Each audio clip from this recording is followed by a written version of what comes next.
창세기 25장 19절로 21절 말씀을 저희가 한 목소리로 함께 읽습니다. 시작.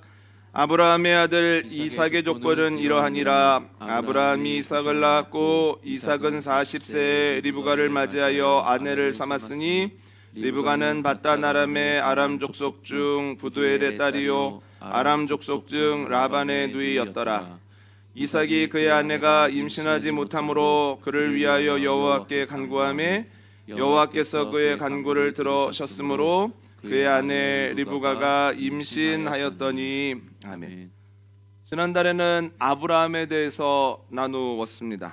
이번 달에는 야곱에 대해서 나누려고 하는데요. 아브라함에서 야곱으로 넘어가기 전에 아브라함의 아들이자 또한 야곱의 아버지인 이삭에 대해서 한 주 나눠보려고 합니다. 지난주 말씀 기억나십니까? 아브라함이 자신의 아들 이삭에 대해서 진단을 합니다. 아하, 우리 아이에게 환경이 무척 중요하구나. 옆에 누가 있는지가 굉장히 인생에 중요한 문제겠구나. 그 다음에 결단을 합니다. 그냥 옆에서 좋은 사람 찾으면 안 되겠다. 내 고향에 사람을 보내서라도 좋은 사람을 데리고 와야 되겠다. 그리고 뭘 합니까? 투자를 하죠. 낙타 10필에 진귀한 것을 가득 싣고 늙은 종에게 고향 땅 수백 킬로 떨어진 곳에 다녀오라고 합니다. 그런데 어떻게 됐을까요? 그 결과를 한번 볼까요? 창세기 24장 48절 말씀 함께 읽습니다. 시작. 내 주인 아브라함의 하나님 여호와께서 나를 바른 길로 인도하사 나의 주인의 동생의 딸을 그의 아들을 위하여 택하게 하셨으므로 내가 머리를 숙여 그에게 경배하고 찬송하였나이다. 아멘. 그 종이 아브라함의 명령에 순종하여서 아주 멀리 떨어진 하란으로 갑니다. 그런데 하란에 무사히 도착합니다. 이게 단순한 일이 아닙니다. 여러분, 큰 군사 없이 종과 몇 명의 그 사람들이 진귀한 것을 가득 싣고 그 옛날에 수백 킬로 떨어진 곳에 가는데 어떤 어려움도 겪지 않고 하란에 도착했다는 것 자체가 은혜라는 거예요. 그런데 도착하자마자 우물가에서 너무너무 괜찮은 여인을 만납니다. 하나님께 기도했던 그대로의 모습으로 이 여인이 나왔다는 거예요. 그리고 그것을 깨닫고 그의 집에 가서 상황을 설명하였더니 그 리브가의 집에서 이렇게 얘기합니다. 하나님께서 이미 모든 것을 이끌고 계신데 우리가 어떻게 된다 안 된다 하겠는가? 이 아이를 데리고 가서 그 집안의 며느리로 삼으라고. 그래서 리브가를 데리고 돌아옵니다. 돌아오는 길도 순조로웠습니다. 그리고 이삭과 리브가가 만났을 때 서로 마음에 들어 하는 거예요. 여러분, 이게 제일 중요합니다. 힘들게 데리고 왔는데 서로 아이고 이러면 어렵잖아요. 데리고 왔는데 서로 마음이 흡족하더라는 거예요. 그리고 살면 살수록 더 좋더라는 거예요. 이삭이 리브가로 인하여서 굉장한 마음의 위로를 얻었더라. 둘이 너무 행복하였더라 라고 하는 결론을 얻습니다. 그렇다면 하나님께서 이 가정을 이루셨다라고 밖에는 말을 못하겠죠. 하나님께서 계획하게 하시고 실행하게 하시고 모든 가정에 함께 하셨구나. 그래서 오늘은 하나님께서 이루신 가정이 어떤 모습으로 살아가는지에 대해서 우리가 나눠보려고 하는데, 첫 번째는 뭐냐면 하나님이 이루신 가정에 문제가 있더라는 거예요. 하나님이 가정을 이루시니 문제가 하나도 없었습니다, 승승장구했습니다 라고 이야기가 나오면 참 좋을 것 같은데, 그런데 그렇지 않다는 거예요. 그 가정에 대한 첫 번째 언급을 한번 보실까요? 오늘 보면 21절 앞부분을 함께 읽습니다. 시작. 이삭이 그의 아내가 임신하지 못함으로. 아멘.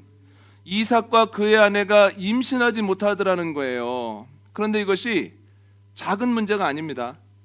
창세기 10장 10절 이하를 보면 셈의 자손들이 몇 살에 장자를 낳았는지가 나오는데 평균적으로 30대 초반에서 30대 중반까지는 다 장자를 낳습니다.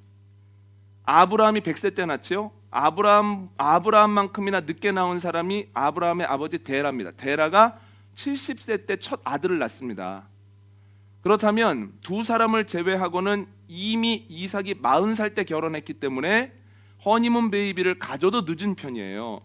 그런데 아이가 오랫동안 생기지 않더라고 하는 거죠. 여러분, 하나님이 이루신 가정인데 뜻대로 안 되는 일, 예상 밖의 문제를 만나게 되었다라고 하는 거죠. 그런데 하나님의 뜻 안에서 가고 있는데 문제를 만나는 것은 이들에게만 해당하는 일은 아니라는 거예요. 여러분, 오늘 우리가 창세기의 마지막 시간을 나눴습니다. 그런데 하나님께서 요셉을 통해서 고센 땅에 인큐베이터를 마련하시고 야곱과 그의 가족 70명을 부르시죠. 그런데 애굽으로 내려가 보지 않은 야곱이 두려움을 느끼는 거예요. 그래서 하나님께서 야곱에게 직접 나타나셔서 말씀하십니다. 야곱아, 내려가라. 내가 너와 함께 할 것이다. 때가 되어지면 너희 가족이 큰 민족이 되어서 다시 나오게 될 것이다. 가서 평안하게 살 것이다. 내려가라 해서 하나님의 말씀대로 애굽으로 가거든요. 그런데 이건 창세기 12장에 나오는 애굽행과는 다른 겁니다.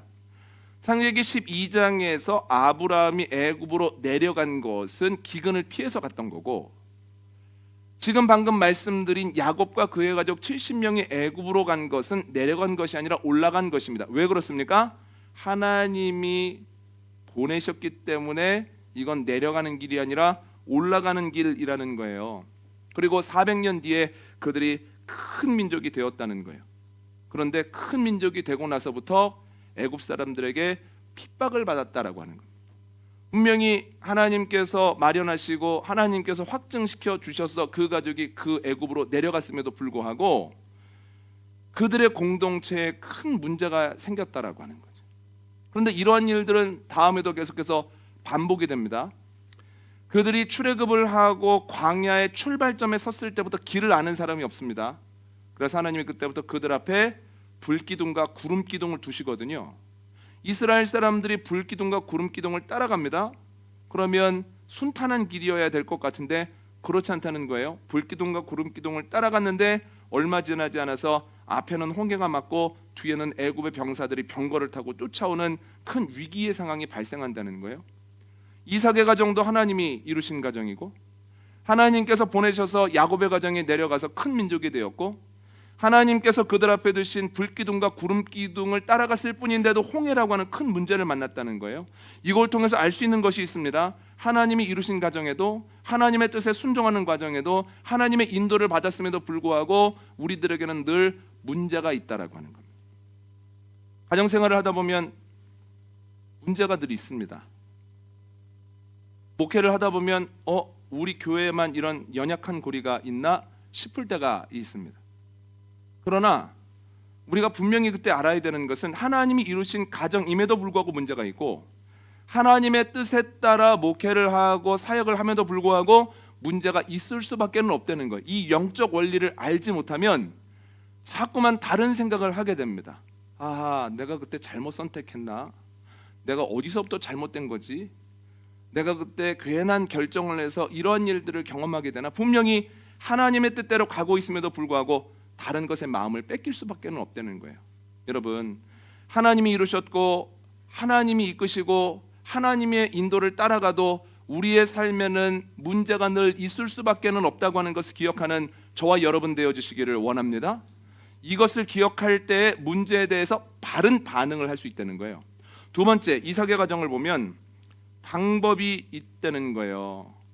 21절 앞에서부터 중간까지 한번 읽어볼까요? 함께 읽습니다. 시작. 이삭이 그의 아내가 임신하지 못함으로 그를 위하여 여호와께 간구하매. 아멘. 이삭과 그의 아내가 임신하지 못함이라고 하는 문제를 만났을 때 여호와께 간구합니다. 표준 세번역과 공동 번역을 보면 여호와께 기도했다라고 번역이 되어 있습니다. 하나님의 사람들에게도 문제가 있죠. 그런데 문제만 있는 건 아닙니다. 문제를 만났을 때 낙심하지 않고 좌절하지 않고 누군가를 원망하지 않고 하나님께 기도할 수 있는 특권이 하나님의 자녀들에게 주어졌다는 거예요. 아멘. 제가 신앙생활을 했던 어렸을 때부터 있었던 만나기의 원로 목사님은 늘 이런 말씀하셨습니다. 따라해 보시죠. 기도가 방법이다. 기도가 방법이다. 여러분, 기도가 방법입니다. 여러분, 물질이 방법 아닙니다. 사람이 방법 아닙니다. 인내가 방법 아닙니다. 그거 가지고는 안 되는 일들이 너무 많다는 거예요. 여러분, 돈으로, 사람으로, 그리고 인내로 이삭의 가정에 없는 자녀를 생기게 할 수 있습니까? 그럴 수 없다는 거예요. 이것만 있으면 든든할 것 같은데 이걸로 안 되는 일들이 너무나 많습니다. 여러분, 자녀의 문제 어떻습니까? 자녀의 문제가 돈으로 됩니까? 사람으로 됩니까? 인내하면 자녀가 좋아질까요? 아니라는 거예요. 이 세 가지를 가지고도 안 되는 일들이 또 자녀라는 거예요. 마음속에 있는 상처는 어떻습니까? 돈으로 상처를 지워낼 수 있습니까? 사람을 통하여서 이 상처를 뽑아낼 수 있습니까? 그럴 수 없다는 거예요. 이것이 유용한 것이기는 하지만 우리 안에 상처를 뽑아낼 수 없다는 거예요. 또한 우리가 물질로도 사람으로도 인내로도 우리의 능력으로도 생명을 우리가 살려낼 수 없다는 거예요. 여러분, 이것으로 안 되는 문제들이 너무나 많습니다. 그래서 뭐가 방법입니까? 기도가 방법이라는 거예요. 자, 우리 아이들 기도가 방법임을 기억하십시오. 기도가 방법입니다. 사람이 아니라 물질이 아니라 인내가 아니라 기도가 방법이라는 거예요. 하나님께서는 우리가 문제를 만났을 때 쓸 수 있는 방법을 우리 사람들에게 넉넉하게 허락하신 줄 믿습니다. 언제든지 기도할 수 있고 얼마든지 기도할 수 있다라고 하는 거예요. 그런데 출애굽을 했던 애굽에서 살아가고 있던 이스라엘 사람들도 기도의 방법을 사용하더라고 하는 거죠. 출애굽기 2장 23절 한번 읽어볼까요? 함께 읽습니다. 시작. 여러 해 후에 애굽 왕은 죽었고 이스라엘 자손은 고된 노동으로 말미암아 탄식하며 부르짖으니 아멘. 이스라엘 사람들이 애굽에서 어려운 일을 경험합니다. 그때 어떻게 합니까? 탄식하며 부르짖었다는 거예요. 어려운 일을 당할 때에 그들이 하나님께 나아가 기도했다는 거예요. 기도라고 하는 방법이 그들에게 남아 있었다는 거예요. 기도라고 하는 방법이 놀라운 게 뭐냐면 어디에서나 사용할 수 있는 방법입니다. 애굽에서도 기도할 수 있고 광야에서도 기도할 수 있고 가나안에서도 기도할 수 있죠. 기도라고 하는 방법이 놀라운 게 뭐냐면 기도는 어떤 문제에 대해서도 기도할 수 있다는 거예요. 바로라고 하는 큰 문제 앞에서도 기도할 수 있다는 거예요. 기도가 놀라운 게 뭐냐면 혼자 기도할 수 있지만 함께 기도할 때 더 큰 능력이 나타난다는 거예요. 그 사람이 못할 때는 옆에서도 해줄 수 있다는 거예요. 합심 기도도 가능하고 중보 기도도 가능하다는 거죠. 여러분, 주님께서 우리에게 기도라고 하는 방법을 주셨습니다. 문제를 만났을 때 기도라고 하는 방법을 사용하는 저와 여러분 되어주시기를 원합니다. 세 번째는 기도했을 때 응답이 있더라는 거예요. 21절 함께 읽습니다. 시작. 이삭이 그의 아내가 임신하지 못하므로 그를 위하여 여호와께 간구하매 여호와께서 그의 간구를 들으셨으므로 그의 아내 리브가가 임신하였더니 아멘. 이삭과 리브가가 쉽지 않은 문제를 만납니다. 그때 주님께서 주신 기도라고 하는 방법을 사용합니다.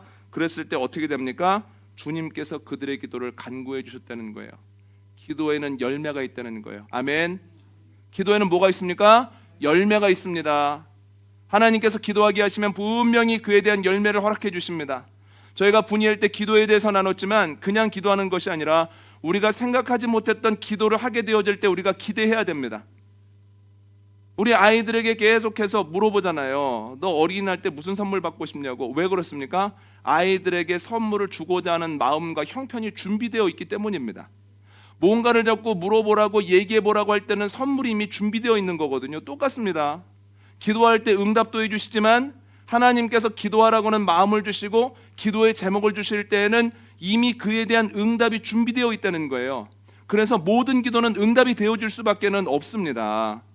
하나님께서 기도할 때 응답하시고 응답이 준비되어 있을 때 더 기도하게 하신다는 거예요. 그런데 여러분, 그냥 아이가 생긴 게 아니라 여러분들 아시겠지만 어떻게 아이를 갖습니까? 쌍둥이를 가졌다는 거예요. 여러분, 이것을 통해서 알 수 있는 것은 문제가 있을 때 기도하면 주님께서는 응답을 주시는데 그 응답이 우리가 생각했던 만큼입니까? 우리의 기대 이상입니까? 우리의 기대 이상이라는 거예요. 놀라운 일 아닙니까? 여러분, 이스라엘 사람들이 애굽 사람들의 핍박을 받고 너무 어려워서 하나님께 나아가 기도합니다. 그랬더니 주님께서 응답을 내주십니다. 어떻게 응답해 주십니까?